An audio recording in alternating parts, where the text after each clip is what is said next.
Првиот разговор за денеска во студиото на емисијата Македонија на утро на македонската телевизија е разговор за фестивалот на биодиверзитет Коктел на вкусови во паркот на франкофонијата, фестивал кој ќе се одржи на 17 јуни, тоа е една корекција на датумот и тоа ќе биде првото прашање за гостинката утринава Василка Стефановска од Slow Food Водно. Добро утро и добре дојдовте во нашето студио. Промената на датумот прво за да знаат оние кои што планираат да ве посетат на овој фестивал, да знаат кога, каде и колку време ќе трае овој ден. Така. За жал, нестабилните временски услови не принудија да ја промениме датата. Единствено тоа е причината. И наместо на 3, како што беше најавено оваа сабота, фестивалот на биодиверзитет ќе се одржи на 17 на исто место, во исто време, со почеток во 12 часот и ќе трае до 20 часот навечер.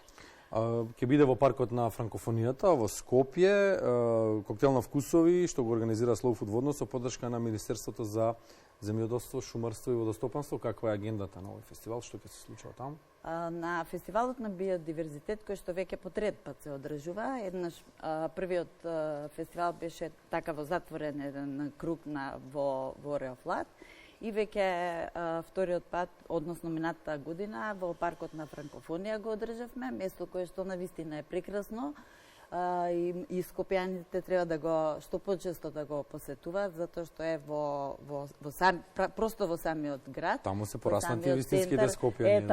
Така, но има многу луѓе кои што и не знаат каде е паркот на Франкофонија, па да потсетиме дека тоа е место позади бивша Опатија и во близина на Министерството за земјоделство. Тој што не знае кај е паркот, не знае каде е Опатија. Да, еве на скопски да кажеме кај е. Ека од Жабарот према стадионот. Така.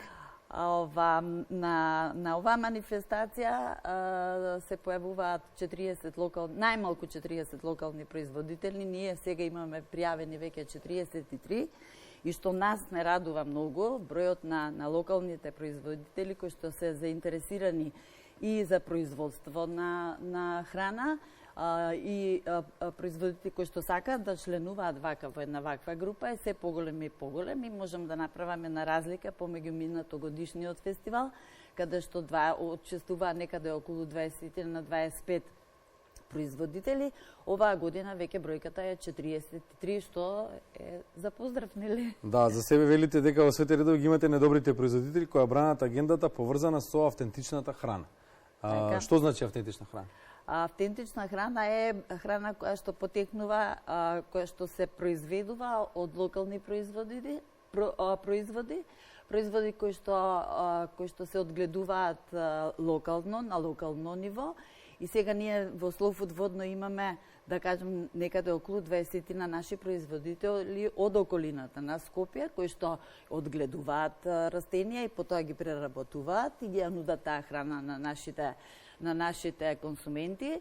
Меѓутоа на фестивалот ние покануваме и гости од нашите Slow Food заедници ширум Македонија. Неодамна македонската телевизија беше на едно патување низ поранешните југословенски републики. Во Словенија бевме во едно место кое што се вика Јерузалем, мало селце, во кое што има локални производители на храна, кој што има еден етно ресторан кој што има обврска да купува од локалните производители, ако сака да ја има лиценцата за етно ресторан. Тоа што го нема во селото, што не се произведува, може да биде купено од друго место.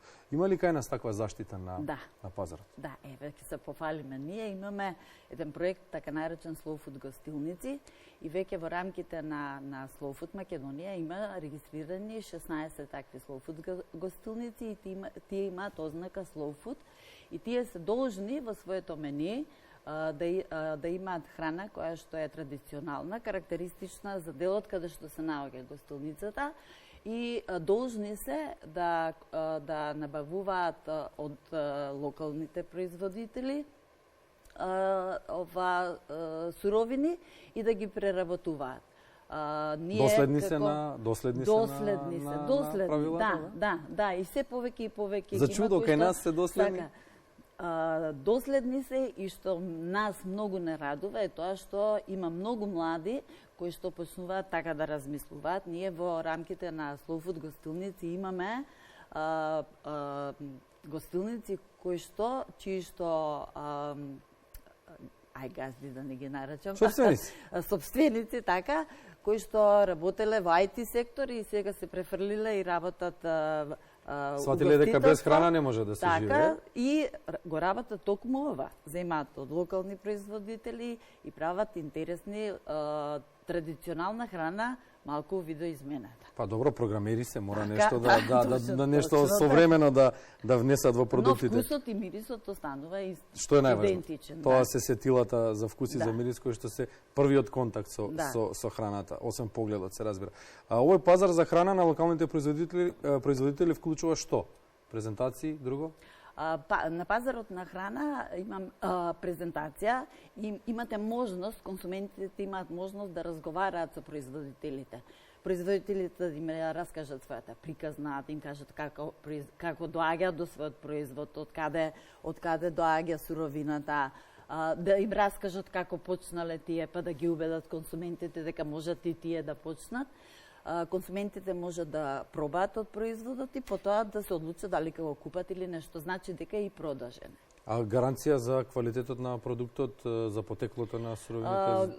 Голем дел, најголем дел, значи за начинот на производство, скоро 90% од производителите веќе се регистрирани во Агенција за храна и ветеринарство.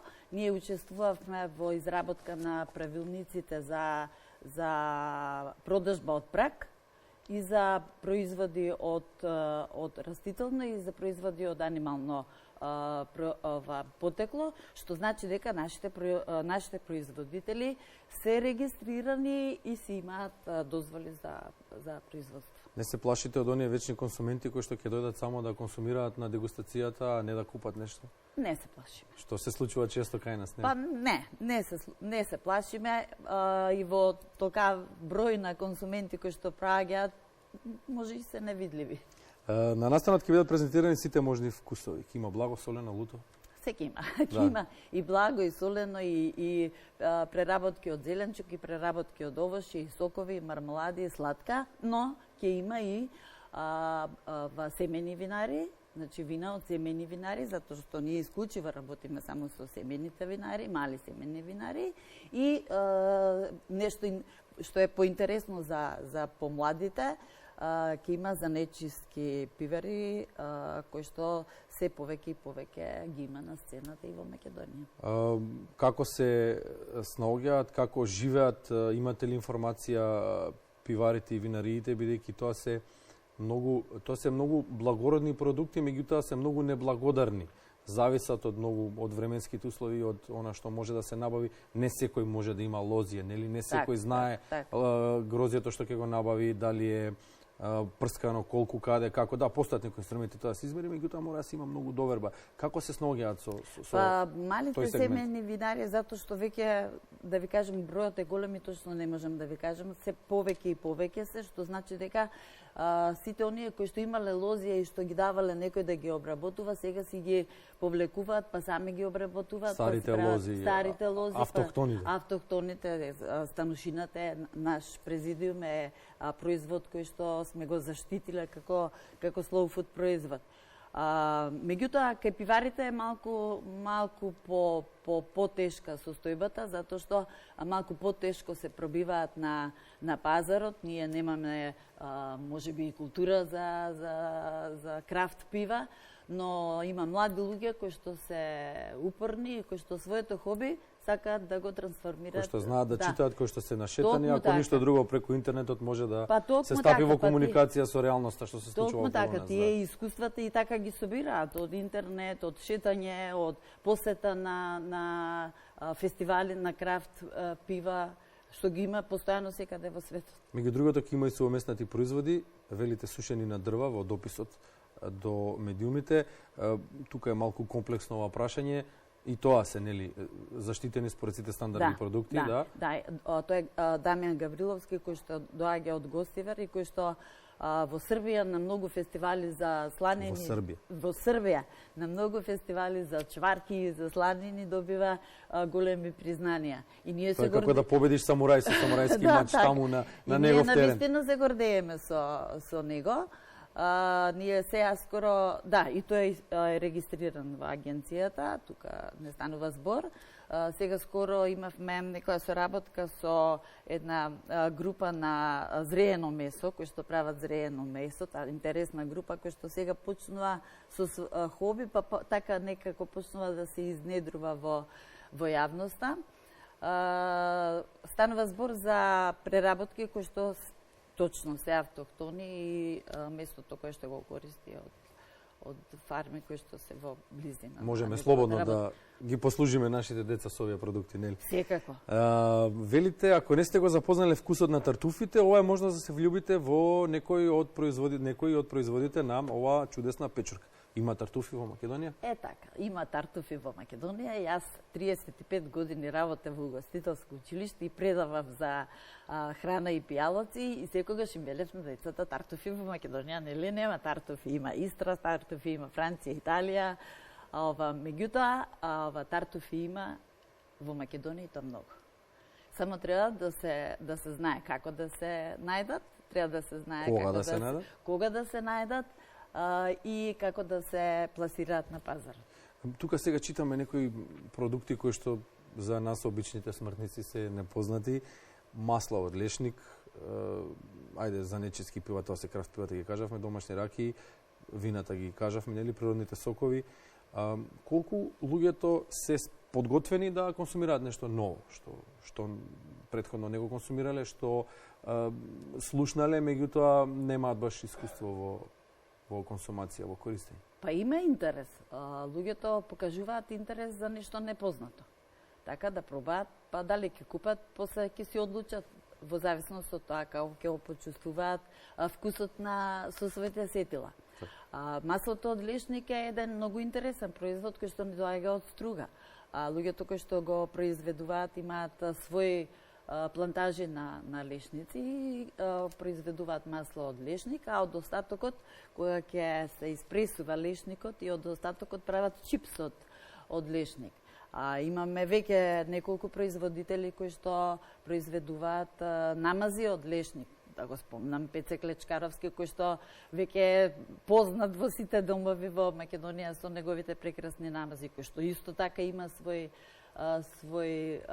насади на лешник. Значи се е наше. Овој фестивал на биодиверзитет не е само она што ќе го кажете со фини убави зборови, не е само она што ќе се види таму. Предпоставам дека сите тие бои склопени изгледаат прекрасно. Представува освен тоа и економија, друго грижа за почвата. Токму така. Кои се сегменти од животот ги опфаќа? Па токму така. Најнапред е заштита на биодиверзитетот, затоа и така и ни се вика фестивалот. Фестивал на биодиверзитет, затоа што преку производство на локалните производи се повеќе и повеќе, секој во околината на Скопје, кај што е почиста, нели, почиста средина, ако си произведува во својот двор, да кажеме, домати, 20 корени домати за себе, тој чувствува сега веќе со оваквиот начин на презентација на локалните производители, дека може да наследи уште 20, па тие 20 вишок што се корени домати ќе ги пласира на пазарот и ќе си ги продаде. И луѓето веќе ги препознаваат производителите и затоа и не случајно се нарекува продажба од праг, можат слободно да додат кај нив дома, да тропнат на врата и да си купат од локалните производи. На нашите настани, ние секогаш водиме грижа и за децата и секогаш имаме катче за деца, каде што правиме работилници.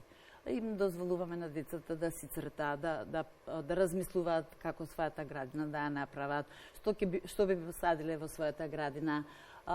Едукативен карактер има, им покажуваме. Тоа што го има се помалку децата што може да го сретнат во, се помалку таму каде што треба. Так. Не само во урбаната средина, во образованието, на најсовремениот медиум, а тоа е интернетот и слично.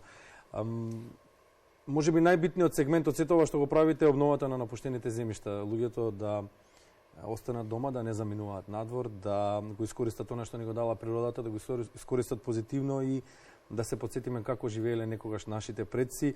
Дали може да се живее од Може да се живее. Ние имаме еден феноменален пример со едно младо момче кој што живееше во Скопје и заедно со своите родители отиде во куќата на својот дедо во Раштак, тој е Давид, познат веќе меѓу луѓето како Кози млеко планина на Facebook, и тој почна да чува 5-6 кози, па сега има стадо од 40 на не знам веќе колку кози, и има прекрасно сирење кое што го произведува, го пласира на пазарот, луѓето го препознаваат, го знаат, и Давид почнува помалку скромно да се занимава и со агротуризам. Ке имат и коктел мајстори, ке приготвуваат коктели, сообраќајна полиција ке има ли тука во близина да контролира? Ке има. Ние настанот регуларно си го пријавуваме, ама нема да има проблем затоа што коктелите кои што ќе ги прават нашите пријатели не можат во недоглед да се пијат. Ви благодариме за учеството во Утро во Македонија на утро, фестивал на биодиверзитет, коктел на вкусови во паркот на франкофонијата. Василка Стефановска од Слоу Фудводно. Бидете така, бидете тие што сте и дајте ни уште вакви фестивали. Па ние организираме многу фестивали вакви, не само во Скопје, туку и ви организирајте, ние ќе ги промовираме. Ето така, повелето на 17 во парк на франкофонијата. Благодариме уште еднаш.